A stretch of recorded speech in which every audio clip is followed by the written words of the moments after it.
A mesma resposta Jesus falou lá no profeta Isaías: a quem enviarei?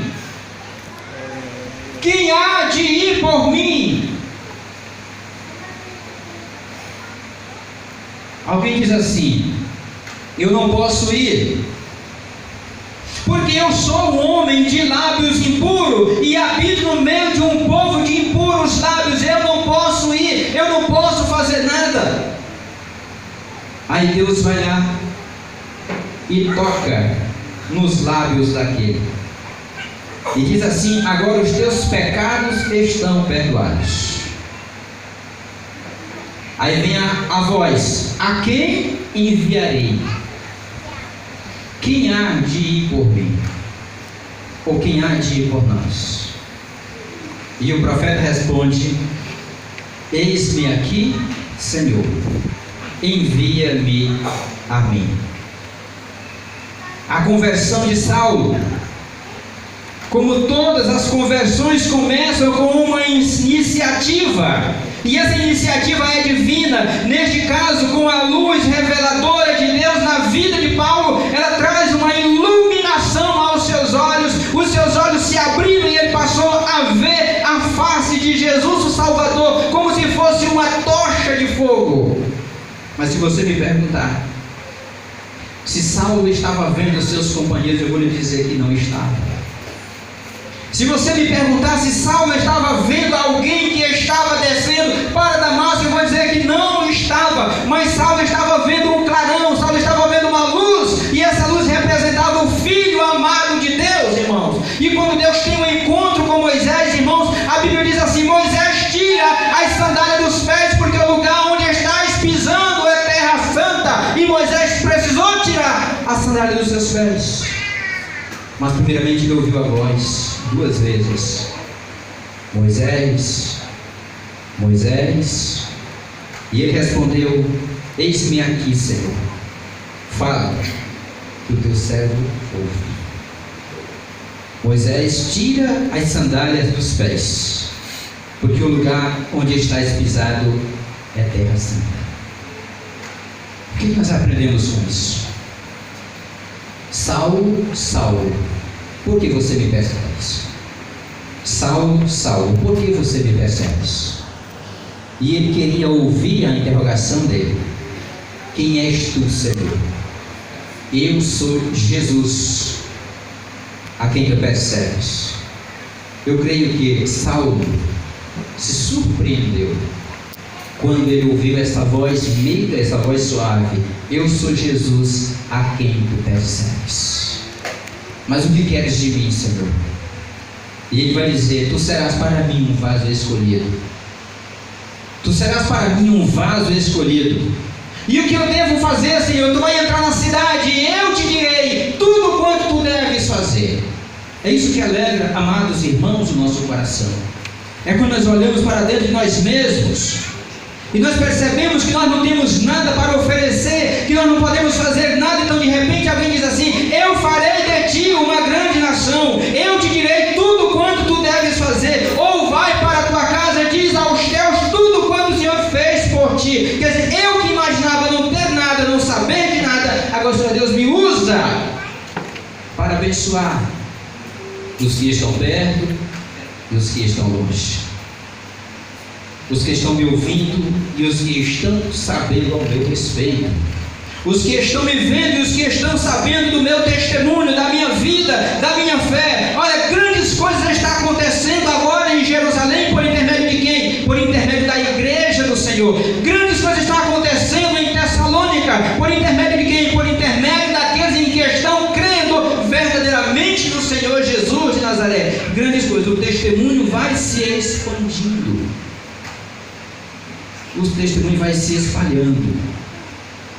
E é por esta razão que a palavra diz: quando uma luz do céu brilha ao seu redor, se prepare, porque coisas extraordinárias estarão acontecendo em sua vida, porque coisas grandes vão acontecer em sua vida, porque coisas poderosas vão acontecer em sua vida. E o que aconteceu de tão poderoso na vida de Saulo? Ele foi alcançado, ele foi perdoado, ele foi curado, a sua visão voltou ao normal, ele passou a ver novamente e disse: Senhor, eu estou pronto para ir onde o Senhor me mandar, onde o Senhor quiser. Pois vai, Saulo, quando você vai voltar, você vai pregar lá em Roma, você vai pregar em vários lugares do mundo, você vai anunciar a minha palavra. O homem que era perseguidor de Jesus, do povo de Deus, agora esse homem recebe a missão de pregar no nome daquele que ele perseguia, no nome daquele que ele tentava impedir o reino. Agora esse homem vai ter que falar desse nome, ele vai ter que anunciar esse nome, mas primeiro ele precisa se render aos pés deste homem chamado Jesus de Nazaré e aceitá-lo como Senhor e Salvador. Eu penso, a missão de Deus começa com a luz e com a voz, operando nos lugares mais surpreendentes. Em Atos número 9, capítulo 9, versículo 4, diz assim: E caindo por terra, ouviu uma voz que lhe dizia: Saulo, Saulo, por que me persegues? Começa com uma voz. Começa com uma luz acompanhada de uma voz. Ele cai por terra, se dobra, seu joelho, põe a boca no pó, põe o rosto no chão, e agora ele começa a perceber algo tremendo. Eu olho para Moisés: Moisés, tira as sandálias dos pés, porque o lugar onde estás pisando é terra santa. Moisés, inclina a tua cabeça. Então no momento que Moisés inclina a cabeça, Deus fala com ele. No momento em que Paulo, ou seja, Saulo, inclina a cabeça, Deus põe a sua mão sobre a sua vida, e Deus abençoa estes homens, dando-lhes a liberdade de anunciar a palavra do Senhor. Em Êxodo capítulo 3, versículo de 1 a 6, Deus fala com Moisés, do meio da sarça ardente: Moisés, Moisés, e ele diz: Eis-me aqui. Deus diz assim: tira os sapatos dos pés, ou tira as sandálias dos pés, porque o lugar onde você está pisando é terra santa. Deus fala conosco assim, irmãos: tira as sandálias dos pés, tira essa capa velha, tira esse manto velho, tira essa túnica velha, tira esse terno velho, tira tudo que é velho da tua vida e permite o renovo espiritual entrar na tua vida, permite o renovo do céu entrar na tua vida. E quando Deus diz: Saulo, Saulo, por que me persegue? Saulo, muda a sua história a partir de hoje. Saulo, muda o trilho, muda o caminho, porque eu sou Jesus a quem tu estás perseguindo. Moisés, tira a sandália dos pés, se prepara para receber as minhas instruções, ou as minhas instruções, e eu direi tudo quanto você deve fazer. Lá no deserto, Deus falando com Moisés. Lá na encruzilhada, ou na entrada de Damasco, Deus falando com Paulo.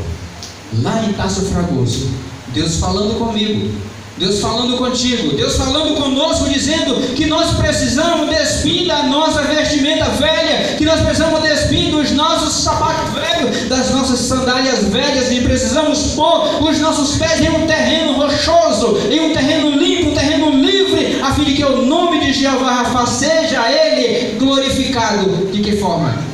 Em espírito e em verdade. Amém. Em Isaías capítulo de número 6, versículo de número 8, Deus fala com o profeta dizendo: a quem enviarei? A quem há? E quem há de ir por nós? E o profeta, depois de curado, depois de abençoado, ter os seus lábios purificados, ele levanta a sua voz e diz assim: eis-me aqui, Senhor, envia-me a mim. Agora ele está disponível, ele se sente preparado, ele está pronto para ir anunciar a palavra de Deus, seja para ricos, para cegos, para pobres, para aleijados. Ele estava se sentindo habilitado, porque o seu pecado foi perdoado. Deus tocou com o seu poder, com a sua graça, ele recebe a liberdade e passa a glorificar o Rei da Glória com toda a força e com todo o entusiasmo. Amém. Quando a luz dos céus brilha ao nosso redor, e quando Deus age, assim as pessoas inevitavelmente perguntam: quem és tu? Quando Deus fala, queremos saber quem está falando conosco. Quando ouvimos uma voz, ficamos preocupados de quem era essa voz. Quantas e quantas pessoas se dirigem para você dizendo: eu estou ouvindo uma voz estranha, e às vezes você diz o seguinte: é o diabo que está falando, é os demônios que estão falando. Ou você poderia parar um pouquinho e perguntar: será que essa voz não é de cima? Será que essa voz não é de Deus? Será que não é Deus falando comigo através da leitura da sua palavra? Será que não é Deus falando comigo através do exemplo de vida que tantas outras pessoas estão vivendo? Porque você está dizendo que essa voz é estranha, porque você não conhece essa voz. E o que você precisa fazer? Você precisa se aproximar da palavra do Senhor Deus, e você precisa descobrir se Jesus está perto de você ou se Ele está longe de você. Você precisa descobrir. Como é que você vai descobrir tudo isso? Mantendo uma comunhão com Deus, mantendo uma intimidade com Deus. Porque que Saulo diz assim: Senhor, quem és tu? Porque ele não conhecia o Senhor. Ele não conhecia a voz do Senhor. Senhor, quem és tu? Ele diz: eu sou Jesus. A Bíblia Sagrada diz assim: o Senhor, Ele ouve, Ele fala e nós ouvimos, porque a ovelha, ela conhece a voz do seu pastor. Então Jesus não era pastor de Saulo, Jesus não era pastor daquele povo em que não estava andando segundo a sua palavra, mas no momento em que ele tem um encontro com Jesus, ele recebe o perdão dos seus pecados. Ele pergunta: quem és tu, Senhor? E o Senhor responde: eu sou Jesus. Ele não chamou, ele não simplesmente perguntou: quem és tu? Não, quem és tu, Senhor? Um gesto de submissão, um gesto de obediência a Deus. Foi o que fez Saulo em Atos 9:5.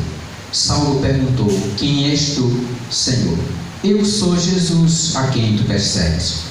Jesus sempre se revela às pessoas antes de qualquer pregador, antes de qualquer missionário, antes de qualquer evangelista. Jesus se revela antes de qualquer outra pessoa se revelar. Jesus se manifesta dizendo: eu sou Jesus, e Ele põe pessoas no nosso caminho, como Ele fez aqui. Vai e vai te hospedar na casa de alguém. Depois ele disse: vai e encontra na casa de fulano de tal um homem chamado Saulo. Tu ora por esse homem, põe a mão sobre este homem e diz que ele, a partir de agora, será um vaso escolhido para mim. E quando Ananias recebe a mensagem: não, Senhor, eu não irei. Eu não irei, porque eu tenho ouvido falar o que esse homem tem feito com os crentes. Eu tenho ouvido falar o que esse homem tem feito com a igreja do Senhor. Logo eu ir à casa deste homem, conversar com este homem, falar com este homem. E Deus diz assim: vai, porque Ele já está te esperando. Ele já está aguardando o momento da tua entrada. Não conversa, não brinca no caminho não. Quando chegar, estende a mão e diz assim: irmão Saulo, o Senhor me enviou para que tu recupere a visão. Irmão Saulo, o Senhor me enviou para que recupere a tua vista e passe a fazer aquilo que Ele já escolheu, para que seja feito por seu intermédio. E assim aconteceu. Ananias foi, estende a mão, ora por ele, e ele recebe a unção dos céus. Ele tem a sua visão recuperada, e ele sai dali agora não como um perseguidor, mas sai dali como um homem, como pessoa comprado pelo sangue do Cordeiro, como pessoa que agora tem uma grande responsabilidade, tem uma grande missão, e a missão é pregar. A missão é pregar nos lugares que ele tanto impediu a pregação desse evangelho. No lugar que ele tanto impediu o trabalho dos cristãos, agora ele é enviado para lá. E é através de tudo isso, irmãos, que o evangelho foi se expandindo. Através de tudo isso que o evangelho foi chegando aos confins, e ele chegou até nós. E o principal objetivo desse evangelho é mudar a história de homens e mulheres, é mudar a história de pessoas que acham que não tem mais solução para o seu problema, é mudar a história de pessoas que acham assim: estou perdido, estou no fundo do poço. E ele vai lá, estende a sua mão, resgata e põe a pessoa de pé.